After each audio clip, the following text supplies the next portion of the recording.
Good. So, well, let's do some examples. So assume for the moment that it's true. I'll prove it in a little bit. Let's see what it buys us.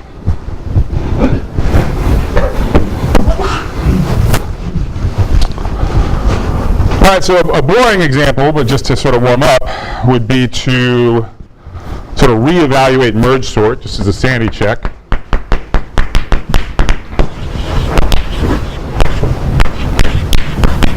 So again, all I have to do is figure out what A, B, and D are and plug them in. Okay? So what is A? 2 recursive calls. What is B? D is 2, because each subproblem has half the size of the original one. What is D? D is 1, because we do linear work. Remember, merge is linear work. That's what we do outside the recursive calls. Which case are we in of the 3? First case, right? Because we have A equals 2, which in this case is also known as B to the D. So we get T of n to the O of n log n, which we already knew.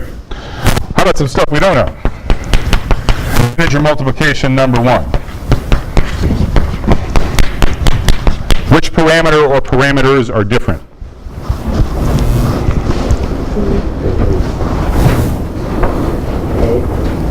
A is different. How is it different? A is now 4. There's 4 recursive calls. B is the same. We recurse on problems with half the size. D is the same. We still do linear work outside of the recursive calls. So A equals 4, which is bigger than 2 to the, B to the D, which remains only 2. So which case are we in? The last one. So what's the runtime?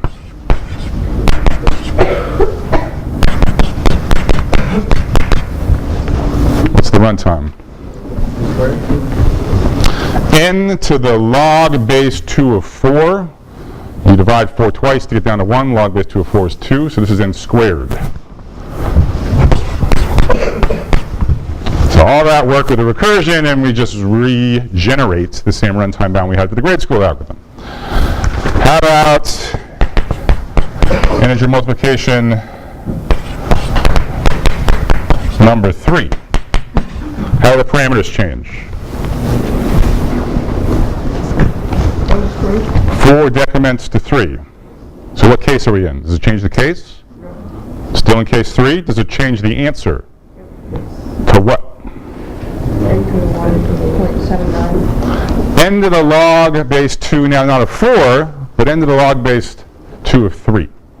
So who knows what that is, but it's less than log to the base 2 of 4, which was 2. So we're under 2. Okay?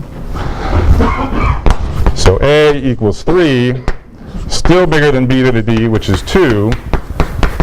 So T of n is, I forget, n to the 1.59 or something. Okay, well, what is this? This is log base 2 of 3. Okay? So it's kind of interesting. Right, so the obvious recursive algorithm, same as grade school. But in fact, they didn't tell you this back in 4th grade, but little recursion plus Gauss's trick shows that the algorithm they taught you was non-optimal for integer multiplication. Okay?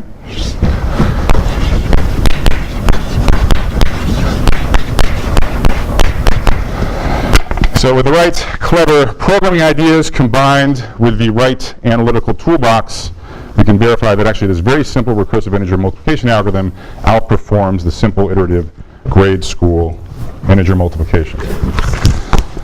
I feel compelled to give you a quick example illustrating the middle case. I don't think we'll ever have a problem in class which triggers it, but they do exist out in the world, out in the wild. So you could imagine, for example, you have a merge sort like recurrence, but you have to do harder work than linear to combine things together, okay, for some different kind of problem. That can happen sometimes. So maybe you have a recurrence like this, okay? So you divide the problem in half, recurse on each half, but it takes quadratic time to combine them together. Here we're in the second case, right? So A equals 2, which here is drowned out by b to the d equals 4. So you have t of n equal to O of n squared. Now, if you think about it, this is actually a little weird, this case. Does anyone find anything sort of a little counterintuitive about this case? Just as a sanity check. Yeah. It seems like it might actually be worse than use of constant if you have recurrences at all. Yeah, I mean, sort of the point is, it's like, you know, if you're wondering what was the running time of an algorithm with this recurrence, you know, no points for telling me at least n squared, right? Because even in the outermost recursive call, you're already doing n squared work, not counting all the work done by recursive calls. So for this recurrence, what it does is, up to some constant factor, all of the work done by all the recursive calls are irrelevant. It is swamped out by already the work done top node, the outermost. Okay? That's real. It's not an error, but it's a little counterintuitive. It takes some getting used to. Okay? And again, when we prove this, we'll see in detail how this works out. Okay? But already we're starting to see some sort of neat counterintuitive facts. Like, just looking at this, if you just try to reason by analogy with merge sort, you might expect this to be n squared times log n. And it, you know, it is big O of n squared log n, but you can do better. You can have a tighter upper bound. N squared is also a legitimate running time upper bound.